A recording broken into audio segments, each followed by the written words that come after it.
Kyung Ho Kang versus Muin Gaforov. Mr. Perfect. He's aged and has a suspect chin, but he has deceivingly fast hands, even though he's only got 2 KOs in his whole career. And he has some record for the most submissions in something, or the most top control or something like. And I think they want him. I think they want him for the future Japan card.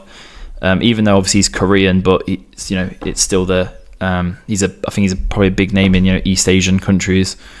Muin Gaforov, not good. Muin Gaforov. Look up his name. He's been in one championship. And whenever there's a war, he's never been on the good end of the war. Like, he's tough and he's experienced, and he's a hard fight for anyone.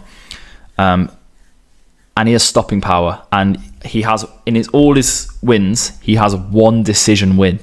1 single decision. 10 KOs and 7 submissions.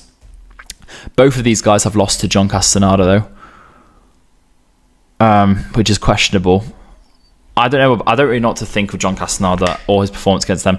Both of them went the distance, though. And John Castaneda does have power in his hands. So neither of these guys have been put down. But I'm going with Mr. Perfect here. I say, even though he has more experience and more wins, he's got quite a few split decisions. And he's actually got a worse record than Muin Gaforov. Because Gaforov is something like, I think he's like 18-6, whereas Mr. Perfect's 19-10. But I do see Mr. Perfect landing a good shot and then just controlling him, or getting a submission. I think just riding the storm out, because he's got a lot of good top control, for example, which I know the UFC is clamping down on.